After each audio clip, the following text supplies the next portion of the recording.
Oi, gente, está me ouvindo?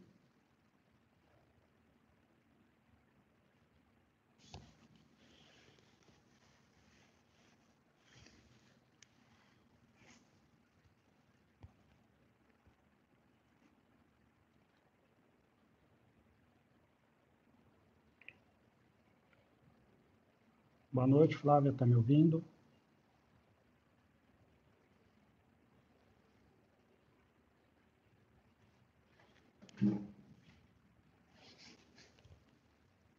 Está me ouvindo?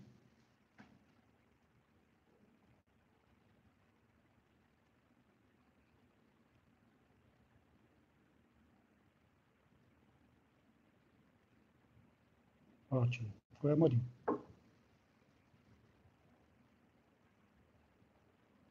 Foi neles.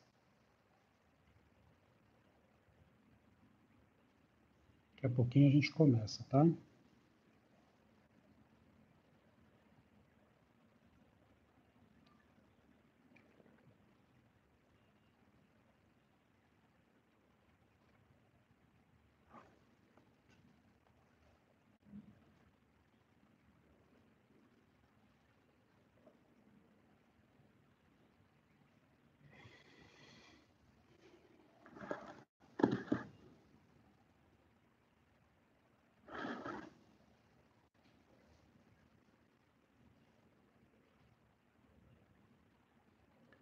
Esperar mais uns minutos.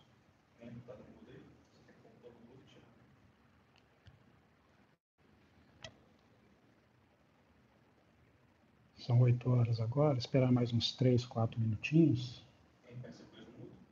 E aí a gente começa.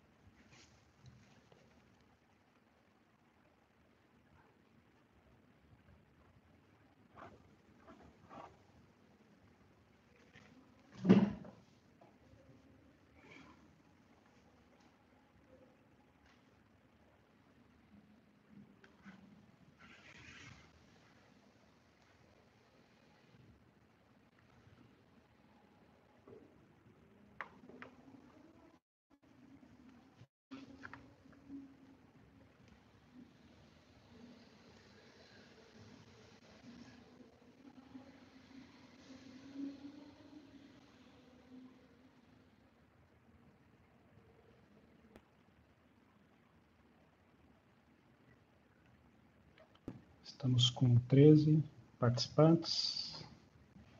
Boa sorte.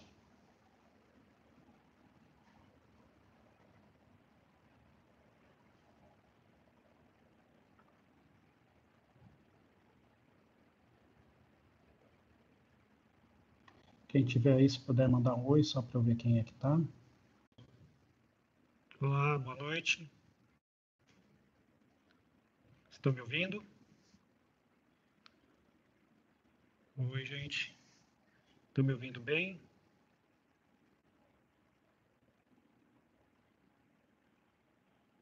Já voltou? Está ouvindo, Flávia? Então eu vou começar. Pode ser? Posso começar?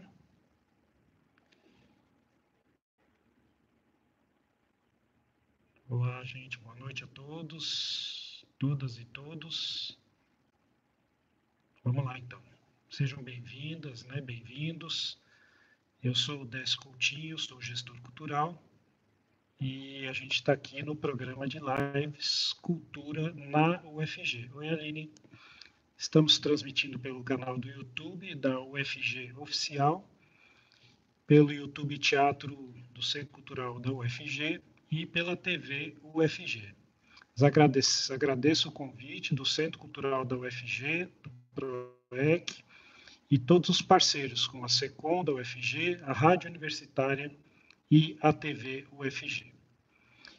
Houve um adiamento da programação do Centro Cultural da UFG devido à crise do Covid e assim que passar a crise, né, a professora Flávia mandou avisar a todos que vai ser, né, soltada a nova programação, reagendando as atividades assim que terminar o isolamento social.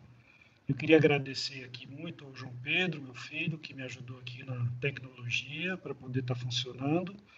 Queria agradecer muito o convite da professora Flávia Cruvinel e agradecer principalmente a vocês que estão aí, né, curtindo essa noite e esse bate-papo. Bom, qual que é a ideia? Eu vou fazer uma fala aqui de uns 15 a 20 minutos e aí vocês vão observando, anotando as coisas. E aí, ao final, quando eu terminar a fala, a gente abre para o bate-papo, para tentar responder as perguntas de vocês. Então, talvez algumas perguntas que apareçam agora no início eu não consiga responder, mas vocês podem ir interagindo enquanto eu estou falando. Eu preparei um roteirinho aqui, uma fala para vocês, né? E eu queria dizer que eu trabalho com cultura há mais de 20 anos, com comunidades de artesãos, com comunidades quilombolas, com o pessoal da indústria criativa, da economia criativa, música, teatro, dança, audiovisual, literatura e tantas outras artes aí.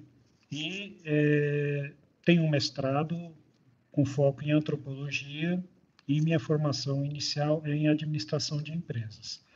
E toda essa base teórica e prática, né, eu vou tentar aglutinar aqui nesses 15, 20 minutos e trazer algumas reflexões para vocês em cima do tema da cultura, da economia criativa, das cidades criativas, e aí a gente abre para o bate-papo, ok?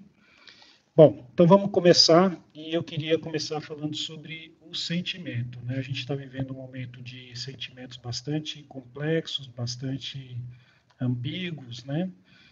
Sentimentos voláteis, onde a gente fica um pouco perdido sem saber para onde caminhar. Mas a complexidade é essa, né? A complexidade é saber que o certo é a incerteza, né? Morin já fala isso aí, que não tem como pensar numa vida daqui para frente sem ser uma vida calcada nas incertezas. Nesse sentido, a gente precisa estar mais preparado, a gente precisa estar mais protegido, né, para poder viver esses tempos de incerteza que a gente está vivendo hoje e também do futuro. Eu vou falar um pouquinho sobre essa questão do futuro. Eu começo trazendo um pouco as referências desse livro aqui, que eu gosto muito, que é A Estranha Ordem das Coisas, do neurofilósofo Antônio Damasio. E ele fala sobre a questão das origens biológicas dos sentimentos, das origens biológicas da cultura. E aí ele trabalha a questão da biologia social, sociobiologia, da biologia da cultura. A gente pensa que cultura é só sentimento, é só atitude, é só pensamento, mas tem muita influência física, né, biológica. E um exemplo simples é o tanto que uma memória que a gente tem de uma pessoa que a gente gosta afeta nosso comportamento diante dessa pessoa, né? Então, os sentimentos são expressões desse conjunto de físico e de emocional, né? Razão e emoção juntos que nos levam aos sentimentos. Os sentimentos são aquilo que faz com que a gente tenha consciência. Então, se a gente está vivendo um mundo muito volátil, incerto, complexo e ambíguo, nós precisamos cada vez mais buscar essa consciência desse mundo que a gente está vivendo e uma possível consciência para o futuro, né? E a cultura é o que alimenta esses sentimentos. A cultura é a fonte da vida, né? A gente não pode pensar uma vida sem cultura.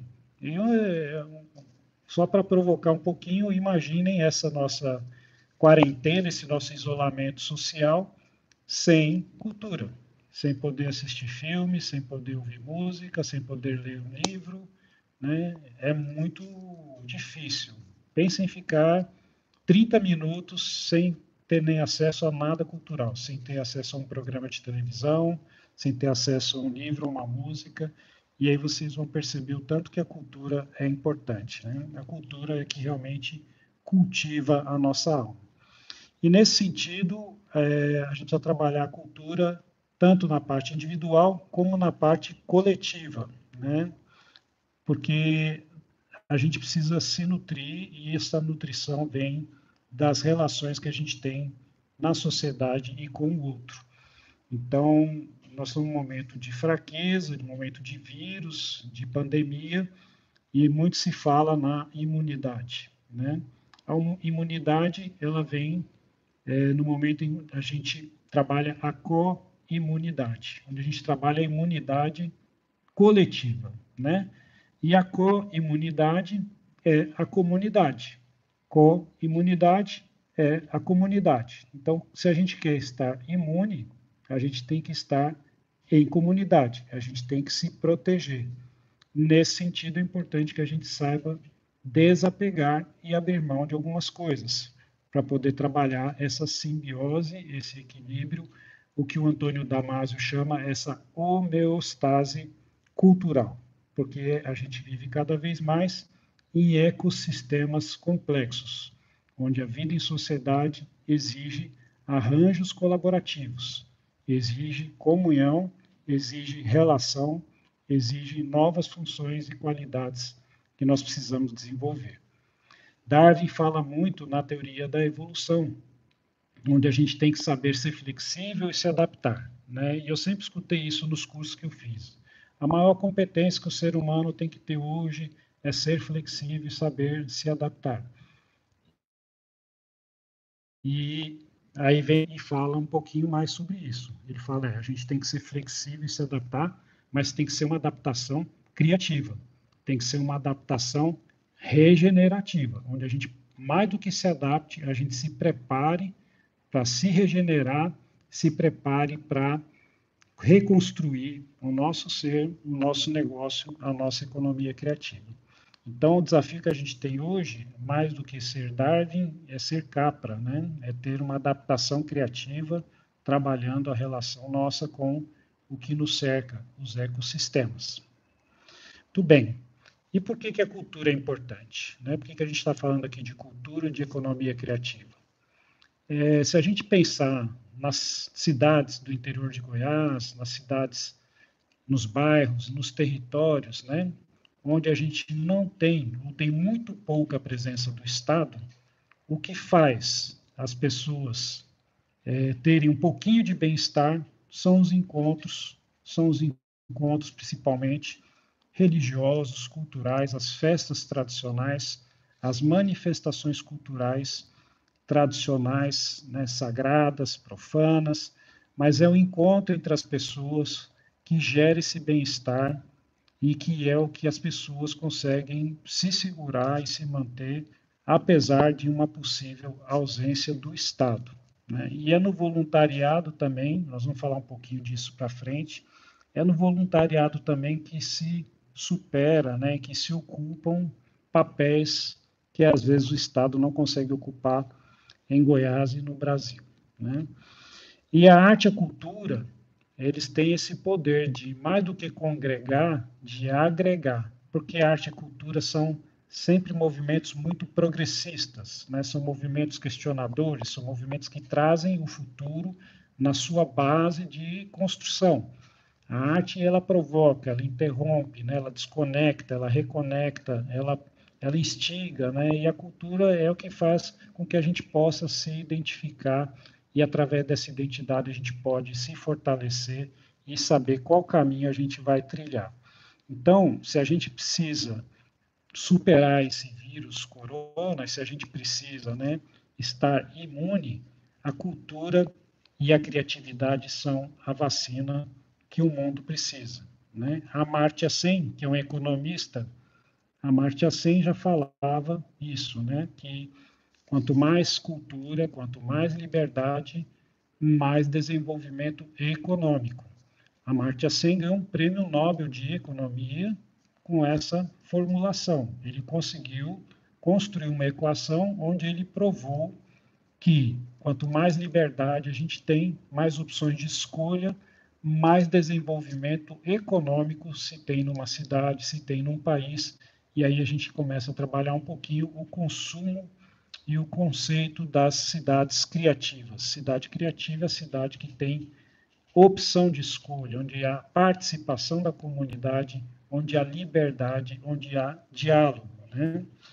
E aí a gente passa da co-imunidade para a co-evolução. Nós não temos como sair dessa situação sem evoluir.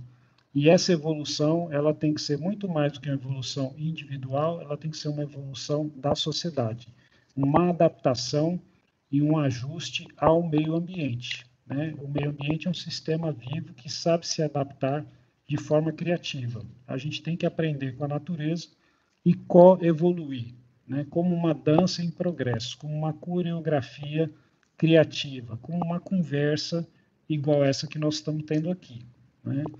Então a gente não evolui no planeta, a gente evolui com o planeta. A gente não evolui no planeta, a gente evolui com o planeta. Então a gente vai da imunidade para co-imunidade, para comunidade, para imunidade coletiva. E o afeto é uma das coisas mais importantes nesse momento, onde nós estamos passando por momentos difíceis, isolados, né? Mas a gente precisa de construir e de trabalhar o que nos afeta e o que é o afeto, né? E como a gente consegue ter afetividades efetivas. É muito mais do que sobreviver, né? É muito mais do que ter uma vida simples e corriqueira, mas é ter uma vida regenerativa, uma vida onde a gente possa ter uma vida vivida, né? E então essa regeneração é uma reconexão individual, uma reconexão com a comunidade e uma reconexão com a natureza. A economia criativa trabalha muito isso, o indivíduo, o coletivo e a natureza, né? São atividades ecossistêmicas. E a importância da criatividade a gente percebe cada vez mais, né? A gente está hoje vendo, inclusive, um indicador da educação mundial, que é o PISA, né? Que é um programa internacional de avaliação dos estudantes, e a partir do próximo ano, esse indicador chamado PISA vai considerar também a criatividade como um dos elementos mais importantes da educação. Então, a OCDE, que é a Organização de Cooperação e Desenvolvimento Econômico, que coordena esse indicador PISA, ela incluiu para a próxima edição o indicador de criatividade junto à educação. A cultura é o antídoto da indiferença. Se a gente quer sair de um mundo de indiferença, a gente precisa trabalhar a cultura, né? Imagine só como a gente pode usar a cultura para reconstruir o tecido social após essa crise da pandemia. Como que a cultura pode nutrir um novo modelo de desenvolvimento baseado na criatividade e na imaginação. E nós estamos aprendendo muito, né? Nós estamos aprendendo muito nesses dias. Eu trouxe aqui uma lista de coisas que a gente está aprendendo, pelo menos vou falar do que eu estou aprendendo, né, e compartilhar aqui com vocês, né? Essa crise, esse isolamento está fazendo com que a gente perceba e com que a gente possa entender o supérfluo que nos cerca, né? Então a gente percebe que quando a gente está em crise, está isolado e está no momento como a gente está hoje, a gente começa a perceber o que é realmente importante e o que é supérfluo, né? A gente percebe a importância da cultura e da economia criativa e da ciência, né? A gente está vendo aí todas essas discussões sobre a questão da saúde, da crise sanitária, né? E a cultura e a ciência têm se mostrado elementos fundamentais. A rede mundial de solidariedade. Nós passamos as fronteiras, transbordando os limites, né, onde a gente percebe, principalmente pelas tecnologias, pela internet, as trocas, né, que acontecem nesses momentos e a solidariedade que está sendo criada no mundo. A importância do trabalho à distância. A economia criativa daqui para frente, ela não será mais a mesma. Não vai ser só trabalho à distância, né? Mas ela vai ter muito trabalho à distância a partir de agora. É óbvio que a cultura vive de encontros, de trocas, e está sendo um setor mais afetado nessa crise, tragicamente afetado. As primeiras pesquisas que estão saindo apontam que cerca de 70% dos empreendimentos de economia criativa estão passando dificuldades em nível de fechamento do negócio, 70%. A Associação Americana de Crise está sendo tão grave que provavelmente esses 68% de empreendimentos da economia criativa não vão conseguir retornar após a crise, né? Então, uma crise financeira, econômica, que vai impedir, né, que muita gente volte a produzir cultura. E nesse espaço, o espaço é ocupado pela cultura de massa, pela cultura que tem poder financeiro, e nesse ponto a gente tem que estar muito atento. Esse é mais um aprendizado, né? A importância não só do trabalho à distância, mas também do ensino à distância. Eu tenho feito vários cursos, vocês também devem estar fazendo e aprendendo muito com essas metodologias de ensino à distância, né? A importância do voluntariado, são aprendizados que a gente está tendo agora com a crise, né? A importância da comunicação, a gente percebe que a gente sempre pensa, né, que as redes sociais hoje têm mais importância que a televisão, mas quando a gente quer uma comunicação mais séria, com menos risco de fake news, a gente está vendo que a televisão está sendo um canal, né, que está sendo mais importante nesses termos do que as redes sociais. Então, é uma inversão interessante aí, né? E o luxo de ter tempo disponível, que às vezes a gente não sabe o que fazer com isso, né? Agora eu vou partir para a parte final da minha fala, onde eu vou sugerir algumas atividades que podem ser oportunidades após a crise do coronavírus, da Covid-19, né? E aí eu vou trazer alguns elementos que vocês podem ir anotando, depois se vocês quiserem eu posso compartilhar também esse material com todo mundo aí. Então, quais seriam as possibilidades de trabalho da cultura e da economia do coronavírus? Ações e soluções para a saúde mental. Combater doenças mentais como fruto dessa crise, são ações importantes para os grupos de cultura, de criatividade, né, os empreendedores da economia criativa pensarem em ações e projetos que trabalham a questão da saúde mental. Uma outra oportunidade interessante que vai surgir são ações voltadas para os mais velhos, né, para os nossos mais antigos, os mais sábios. Essas pessoas vão ter cada vez mais importância e vão precisar, né, de ter ações e soluções importantes da área da cultura voltadas exclusivamente para esse público. Também a questão de gênero, né? A gente percebe que há uma sobrecarga nas mulheres e que essa sobrecarga ainda vai aumentar após o final da crise, né? E a gente precisa pensar em que tipo de projeto cultural, de produto eu posso pensar que pode, né, diminuir, mitigar um pouco essa sobrecarga que está acontecendo com as mulheres e que vai ser maior ainda após o final da crise. O foco em populações vulneráveis, sem esperança, sem emprego e sem renda, sem ativos, né? Então, a gente precisa pensar em projetos e soluções culturais e criativas voltadas para esses públicos. E essas populações vulneráveis, idosos, com certeza vão ter políticas públicas, instituições, né, com editais e com recursos para apoiar essas frentes que eu estou trazendo aqui para vocês. Uma outra oportunidade, né, nem tudo é crise, né, a gente começa a enxergar soluções e luzes aí. Essa mudança toda que está acontecendo na área de educação, né, os projetos pedagógicos, educação à distância, né, e aí, como a gente pode trabalhar áudios, vídeos e materiais para a educação como métodos alternativos de ensino, tanto presencial como também ensino à distância. A questão da memória, né? O registro da memória desses tempos. A gente está vivendo um momento que eu imagino que daqui a 100 anos vai estar aí nos livros de história, nos sites, nos blogs e nos registros, né? Então, uma grande oportunidade que a gente tem registro da memória. Eles, com certeza, vai ter um material bastante desejado aí. Uma outra frente, são várias, viu, pessoal? Então, há esperança, né? São os empreendimentos sociais. Cultura. Ter lucro, ganhar dinheiro, fazer o bem, né?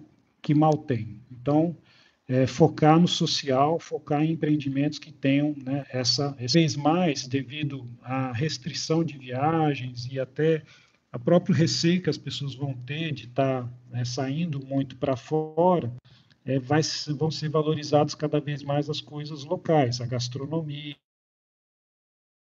a moda, o artesanato, os produtos de origem rural e as certificações de origem e procedência geográfica, como a gente tem, por exemplo, né, o vinho lá do Rio Grande do Sul, a gente tem o queijo da canastra de Minas, a gente tem o açafrão de Mara Rosa. Então, esses produtos de origem rural, esses produtos vão ser cada vez mais importantes, né, e o trabalho da identificação de origem e do registro de procedência geográfica desses produtos. Vai ser um grande flanco aí de trabalho para todos nós, né?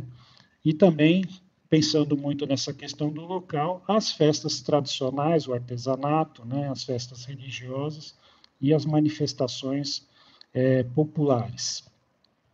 Um outro elemento importante, uma outra oportunidade, são tecnologias, né, que a gente pode pensar, porque a cultura e a criatividade não só tem conteúdo, mas também tem novos meios e ferramentas, tecnologias de agregação de valor ao trabalho, ao home office. Foco também em trabalhos, projetos, organizações, coletivos que consigam trabalhar de forma distribuída. As pessoas vão, pelo menos nesse começo de pós-crise, migrar menos para as grandes cidades. A gente está vendo que o grande número de contágio, né, e de mortes estão acontecendo nas grandes cidades. E isso vai levar com que as pessoas se fixem mais no interior e talvez até algumas pessoas das grandes cidades migrem para o interior. Então, precisamos pensar em modelos de negócio, nossa empresa, o nosso empreendimento, o nosso projeto cultural e criativo, ele tem que ser distribuído. Ele tem que ter a potência e o trabalho de conseguir chegar no interior, na capital, e trabalhar de forma distribuída, né? Então, a gente conseguir organizar um coletivo que possa trabalhar à distância, que possa se encontrar de vez em quando, mas que o projeto possa ser distribuído e também focado com atenção para as cidades menores. Uma outra frente é a questão da mídia e da comunicação, né? Nós sabemos que essas são áreas da economia criativa e que as pessoas que trabalham com mídia e comunicação vão cada vez ganhar mais importância, mas vão ter que rever os seus papéis, rever as suas formas de comunicar, né? Cada vez mais assertiva, com mais verdade, né? Mais objetiva, e essa é uma reconfiguração importante para a economia criativa. Devido à grande ansiedade, solidão e depressão, vai haver um grande aumento na demanda, né? Eu estou estimando isso, e também tenho lido muito sobre isso, um aumento na demanda de terapias, né, de coachings, de jogos sociais e de companhias, de cuidadores, né, de pessoas que trabalham nessas três frentes aí, da ansiedade, da solidão e da depressão. Então, vamos pensar, né, em ações terapêuticas, em ações que possam ser orientativas, né, como já fazem os coachings, em jogos sociais, né, social games e também em cuidados e companhias para as pessoas. Devido à grande preocupação com a higiene e com as entregas, os deliveries, a gente vai precisar fazer um redesign, e aí entre os designers, né, para trabalhar nessa frente, de produtos e embalagens focados na questão da higiene e da facilidade de entrega. A hospitalidade, já estou caminhando para o final, então cada vez mais, né, a afetividade, hospitalidade, e aí tem todos os serviços, a busca da pureza, da natureza, do natural, do orgânico, a valorização do turismo local, do turismo rural e do turismo em lugares remotos. As pessoas vão procurar aquele lugar que a gente antigamente chamava de fim de mundo, né, onde ninguém sabe fica. As pessoas vão agora buscar cada vez mais o turismo em lugares remotos. Uma outra oportunidade para a economia criativa é trabalhar vídeos e áudios e soluções para tanto o trabalho como o ensino à distância, produtores de vídeos, podcasts, né, e uma série de outras soluções, como contações de histórias, etc., voltadas para o trabalho à distância e o ensino à distância. Finalizando aqui, Com certeza a gente vai ter um aumento das tensões, um aumento das disputas judiciais, e aí a gente pode trabalhar parceria com advogados, com atividades culturais conciliatórias, né? Pensar como a cultura e a economia criativa podem atuar nessas frentes para mitigar e reduzir essas disputas e tensões que vão acontecer. E aí é importante a gente fazer parceria com outros setores, no caso aí seria na área do direito, né? Treinamentos e reconstrução de talentos. O trabalho acabou, o desemprego vai imperar cada vez mais, a gente vai sair, né, destruído dessa crise, com um imenso número de desempregados, e essas pessoas vão empreender. Essas pessoas vão buscar pagar as contas de alguma forma, né? E nesse sentido ganha força o setor de treinamentos, capacitação e de, né? Vai mudar também todo o formato de eventos, casamentos, festivais e congressos, então a gente já tem que começar a ficar atento a essa área para pensar como a gente pode atuar. Aumento cada vez mais da importância da moda como vetor de identidade e de comunicação, e também vai haver um aumento de encontros restritos, com espaços pequenos, em casas, encontros de família, encontros de 3, 4, 5 amigos, e aí pensar em peças de teatro, em shows, em coisas que possam atender menos pessoas em espaços mais restritos, ok?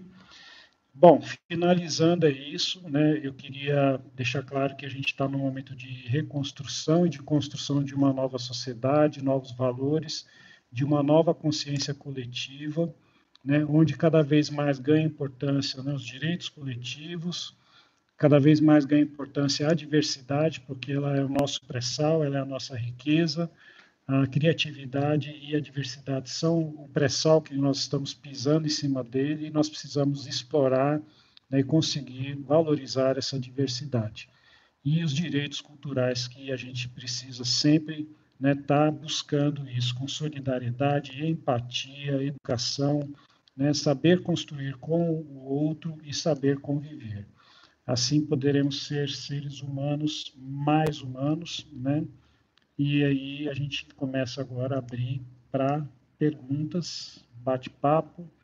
Essas são as minhas considerações. Eu trouxe aqui um pouco do que a gente está aprendendo com a crise e algumas possibilidades pós-crise, né? Não sei se a gente consegue aqui ver se já tem alguma pergunta. Um monte de gente amiga aqui, Aline Gobi, Carmelita, professora Flávia da UFG, que é a nossa grande líder. Ok, estou vendo aqui.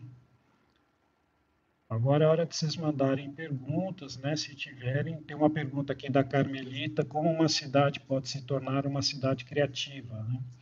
Cidade criativa, eu já falei um pouco, é a cidade que valoriza a liberdade, né? Que tem diálogo, que tem comunicação. Richard Florida, que é um estudioso desse tema, ele fala que é a cidade dos 3 T's: tecnologia, talento e tolerância. Eu não gosto de tolerância, que parece que é um favor que você está fazendo em tolerar alguém. Então, o T dele de tolerância eu transfiro para respeito. Então, seria uma cidade que tem o respeito à diversidade, que tem o respeito ao outro, uma cidade que tem valorização dos seus talentos, não só a valorização, a retenção dos seus talentos, mas também a atração de novos talentos, e uma cidade que valoriza muito a tecnologia, não só a tecnologia de celular, computador, mas também as tecnologias sociais, as tecnologias onde a gente tem, né?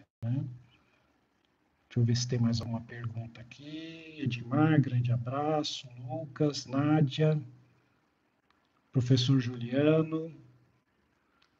O acesso ao material, parece que o vídeo vai ficar disponível no YouTube, né? E eu também, quem quiser pode me procurar nas redes sociais que eu mando esse material para vocês, né? O futuro do cinema. Como que eu vejo o futuro do cinema? Eu acho que a indústria do audiovisual, por ela ser uma indústria, vamos dizer assim, que exige mais planejamento, mais organização. As pessoas trabalham, às vezes, 10 anos na produção, né, de um longa-metragem, tem todo um processo de orçamentação, de financiamento. ela é uma indústria que me parece mais preparada para enfrentar a crise e o pós-crise, né? Além do que a gente está percebendo pelas vivências que a gente está tendo hoje, a importância do audiovisual, do cinema no nosso dia a dia. Então, penso que das indústrias culturais, a do cinema vai ser uma que vai sofrer menos, todas vão sofrer muito, o cinema também vai sofrer muito, mas vai sofrer menos. E acho que vão começar a cada vez mais ser utilizados streaming, né, e as plataformas de cinema via internet. Professor Juliano, na sua opinião, as lives são um novo nicho de mercado? Eu até vi outro dia uma camiseta que eu achei engraçada. Eu quase comprei uma para mim, mas agora não é hora de comprar nada, né? Mas era assim, uma live que poderia ser um stories, né? Eu espero que essa minha live não seja dessas aí, que poderia ter sido um stories e foi uma live, né? Mas a gente está vendo uma proliferação de muitas lives e eu já vi algumas que poderiam ser resumidas no stories, né? Eu acho que a live é um novo nicho de mercado. A gente está vendo aí os músicos, né? O pessoal da música que está trabalhando isso de uma forma bastante intensa. Mas tem que ter qualidade, né? Como tudo que a gente faz na vida, as lives também tem lives e tem lives. Então a gente tem que entender que ela vai ser uma tendência cada vez mais forte, né? Eu acho que a gente vai ter muito mais lives a partir de agora do que já tinha antes. Talvez não tantas como estamos tendo nesse momento de isolamento, né? Mas com certeza serão mais lives. Também tem gente que acha que vai ser só live daqui para frente, e não é, né? Eu já vi um professor falando que a partir de agora não vai ter mais nada presencial, que é tudo à distância, que é tudo via internet, que acabou os encontros. Não é isso, não. Eu discordo, né? Eu acho que principalmente no começo, os encontros, né, físicos vão se reduzir, as pessoas vão evitar ao máximo, mas eles vão continuar, né? E aí a live, né, ela passa a ser um novo mecanismo bastante interessante aí. Na verdade, não é tão novo, né? Mas ele ganhou bastante força agora, né? Eu lembro que quando eu entrava no meu Instagram, tinha uma, duas, três lives. Agora eu entro, tem até chegar onde acabou as lives, tem que percorrer ali um longo caminho. Edmar, eu acho que o streaming ele vai ajudar o cinema. Eu não acho que ele vai ameaçar, não. Eu acho o contrário, né? Eu não sou, vamos dizer, não me considero especialista em cinema, mas eu acho que ele soma forças, né? Eu acho que ele soma forças. É igual, muitas pessoas falam, né? Ah, mas a pessoa está fazendo de graça e não sei o quê, mas acaba que vira uma referência, acaba que isso alimenta, né? É um processo que uma coisa alimenta a outra e uma coisa fortalece a outra. Então, na minha visão, Edmar, o streaming ele não vai ameaçar o cinema, ele vai ajudar e reforçar o cinema. Penso que é isso, né? Agora vão ter coisas que você vai querer ver de gosto pessoal e questão da produção ser direcionada a uma coisa ou a outra. Estamos aqui com a Hilda, grande artesã de olhos d'água, tem um pessoal muito especial, Carmelita. Tudo bom, Carmelita? Vamos lá, tem mais perguntas? Nós já estamos aqui com 40 minutos de live.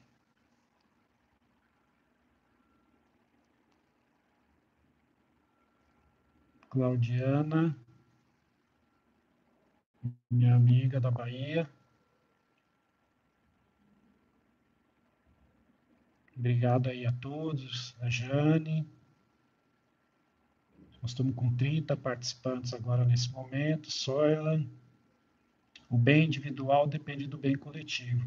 Sim, com certeza, né? A gente se enxerga no outro, né? Então, se a gente não tem a referência do coletivo, a nossa visão ela é míope, né? A gente acaba enxergando algo bem turvo e bem embaçado, diferente do que a gente realmente vê no mundo.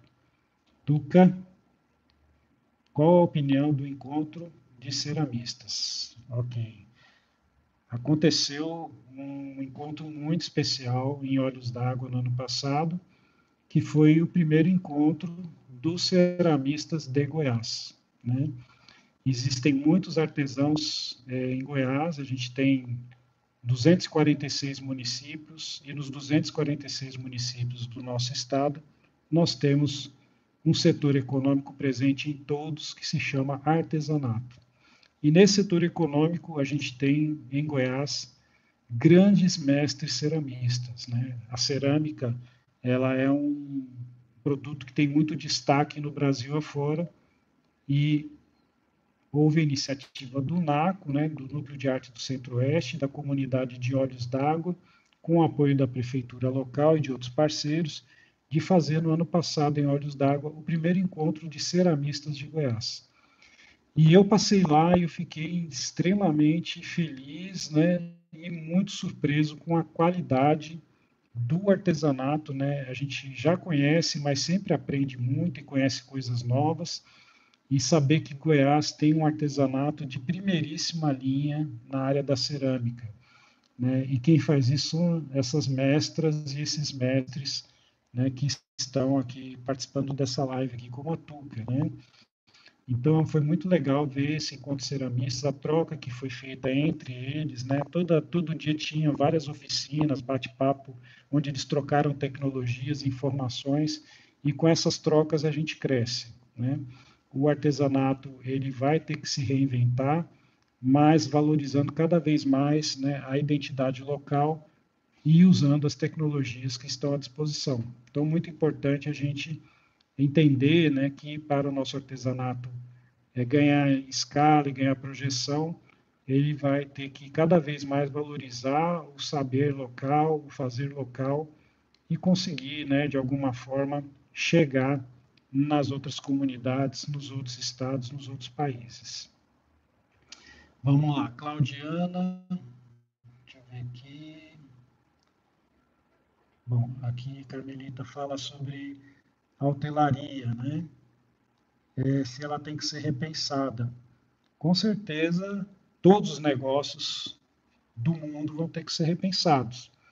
E o setor do turismo é um dos que mais está sofrendo, né? Talvez a economia criativa e o turismo sejam os setores que estão mais sofrendo com essa crise no planeta. E se não reinventar, vai ficar na mesma, né? E achei engraçado uma pichação que tinha em Madrid, até escrevi aqui, que falava assim: nós não devemos voltar à normalidade. Uma pichação que foi feita em Madrid, que chamou muita atenção e rodou muito aí nas redes sociais. Nós não devemos voltar à normalidade. Não devemos porque provavelmente isso não vai acontecer, e não devemos porque nós não devemos, né? Então, assim, a normalidade da hotelaria, a normalidade do artesanato, a normalidade da moda, da gastronomia. Eu pus para reconectar, mas voltou? Vocês estão me vendo? Parece que caiu a internet. Ok, Flavinha? Tá. Então, o pior é que eu... Ah, não, tá aqui as perguntas, né? Então, Carmelita, não vai ter que mudar. E uma das coisas que vai ter que mudar muito é a relação de afeto, né? A relação de carregar o seu cliente no colo. Claudiana pergunta sobre a expectativa da retomada dos eventos. Eu acho que os eventos vão retomar no segundo semestre, muito lentamente, a partir de julho, principalmente agosto. Isso é chute meu, né? Eu nem devia estar falando isso, mas é o que eu penso. Não tem nenhuma base científica pela que a gente está vendo acontecendo aí. E a partir de julho, agosto, esse ano, os eventos vão ser bem tímidos, né? Mesmo se você queira fazer um grande evento, o público não vai. Então, uma retomada lenta, uma retomada gradual. Ano que vem, mas eu penso que esse ano e o ano que vem vão ser anos de recomeço, né? Então, eu estou falando aqui em final de 2021. Então, não vai ser mais como era antes, pelo menos agora num curto prazo, tá? Flavinha está perguntando aqui, professora Flávia, como cidadãos e cidadãs podemos cobrar do poder público a transformação das nossas cidades em cidades criativas. O poder público, ele deve e ele tem, né, a função de apoiar esse tipo de iniciativa, tanto da cultura como da criatividade, como do desenvolvimento dos seus territórios. Cobrar do poder público é uma questão de organização. Se a gente consegue se organizar, a gente consegue cobrar, né? E para se organizar, uma das coisas mais importantes é a gente ter informação, ter dados, indicadores, números, informações, né, para que a gente possa convencer os céticos da importância de uma cidade criativa, da importância que tem de valorizar, né, a criatividade, a mobilidade urbana, as pessoas. E hoje, quando se fala em cidades inteligentes, smart cities, muita gente fala só na questão de softwares, de radares, de sensores, de semáforos inteligentes, e não fala das pessoas, né? A cidade criativa, ela é baseada, ela é ancorada, ela é fundamentada nas pessoas, na camada do ser humano. E aí a criatividade vai gerar uma boa economia, um desenvolvimento sustentável e regenerativo. E como a gente cobrar do poder público, é se organizando, levando informações, pensando que a gente vai conversar com a pessoa mais cética do universo e está preparado, né, para uma defesa em cima desse tema, trazendo dados e informações. Né? Uma outra pergunta também da professora Flávia, até que ponto a extinção do Ministério da Cultura e anteriormente da Secretaria da Economia Criativa dificulta esse processo? Muito, muito, né? Porque quando a gente tinha, eu trabalhei muito próximo do Ministério da Cultura e da Secretaria de Economia Criativa também, nós tínhamos ali programas, pessoas, né? Projetos, coisas que direcionavam políticas públicas, ações, recursos, parcerias para a construção da criatividade no Brasil. E com essas desestruturações, a gente perde a institucionalidade, a gente perde com quem conversar. Né? Então a gente acaba falando sozinho aqui. Né? Ainda bem que nós estamos aqui em 27 na live, já passaram aqui acho que mais de 60 pessoas, né? Para a gente poder não ficar falando sozinho. Né? A Soraya, olá Soraya, tudo bem? Ela pergunta se é possível fazer uma salada cultural pensando em eventos que possam trazer e imaginar criar uma identidade cultural. Né? Eu gostei da palavra salada cultural. Eu acho engraçado, assim, me lembrou de um outro assunto, né? A gente faz, às vezes, dietas e restrições alimentares e muda a nossa alimentação para cuidar do nosso corpo, né? A pergunta que eu faço para vocês é qual que é a dieta cultural que nós estamos fazendo? Que tipo de cultura nós estamos consumindo, né? E aí vem a salada cultural da Soraya com uma boa solução, né? Uma cultura orgânica, natural, né? Fresquinha, que possa trazer, né, uma nova identidade cultural. A identidade ela é dinâmica, ela é fluida, ela é construída e reconstruída a todo momento, né? E é muito importante a gente pensar muito em tornar visível a nossa diversidade. Nós temos uma riquíssima diversidade cultural pelo estado de Goiás, pelas cidades do interior do Brasil, por vários estados brasileiros. Só que essa diversidade cultural, ela fica invisível, ela fica no subsolo, ela fica nos quintais, ela fica dentro das casas, ela fica nas fazendas, ela fica nas comunidades e não consegue ser vista por todos. Às vezes os próprios moradores da cidade não sabem o que existe lá. Então essa salada cultural tem, talvez como uma das suas principais, né, sugestões que eu poderia dar, é que ela possa ser, né, um mapeamento da diversidade cultural do seu local, do seu bairro, da sua cidade, do seu estado, ok? Bom, já estamos aqui caminhando para o final da nossa conversa, já são 50 minutos.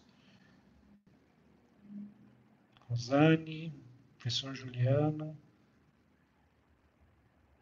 Dimar, Nádia, Claudiana, Jane, tanta gente bacana aí, né? Tem alguns com certeza Soila, vou esquecer de falar o nome, vou passar Nilza. Oi, Nilza. Se não temos mais perguntas, eu espero que vocês tenham gostado, que eu tenha contribuído. Tem uma pergunta aqui da Priscila. Como podemos incentivar e mobilizar novas ações criativas e culturais no nosso novo normal. Novas ações criativas e culturais. A gente começa a criar o novo de diversas formas, né? Uma das formas de criar o novo é o repertório. E a gente precisa trabalhar o nosso repertório. A gente precisa ampliar o nosso repertório. A gente precisa se expor e ousar e não ter medo do diferente, do diverso, valorizar, entender, respeitar a diversidade. Com isso a gente vai ter mais repertório, é igual aquela banda que só toca duas músicas, né? Agora, se a gente tem um bom repertório, a gente consegue, né, trabalhar uma diversidade de programação, de portfólio de produtos, de serviços, né, que seriam essas novas ações criativas e culturais. Então, a minha sugestão é que a gente busque sempre ampliar o repertório, com a convivência com o outro, lendo livros, vendo filmes, se expondo a novos eventos culturais, a novas coisas, comendo coisas diferentes. Quer dizer, sempre que a gente puder inovar, testar algo diferente, que amplie o nosso repertório e ter condição de ser mais criativo e de conseguir valorizar mais e enxergar melhor a nossa cultura. Né? Michele, ok. Pablínia. Bom, pessoal, obrigado. Uma boa noite. Fiquem bem. Fiquem em casa. Protejam-se, né? E eu queria mais uma vez agradecer a professora Flávia, da UFG, pelo convite, né? Agradecer a todos vocês que participaram. Espero que tenha sido produtivo, que não seja uma live que poderia ser um story, né? Nada contra os stories, e que vocês possam ficar bem, tá bom? Um abraço criativo a todos e quem quiser mais continuar essa conversa, vamos para as redes sociais. A partir de agora eu estou no Instagram, no WhatsApp, no Facebook, né? A gente continua a conversa lá no Twitter, onde vocês quiserem, tá bom? Grande abraço e obrigado. Valeu, UFG. Valeu todos. Bom descanso.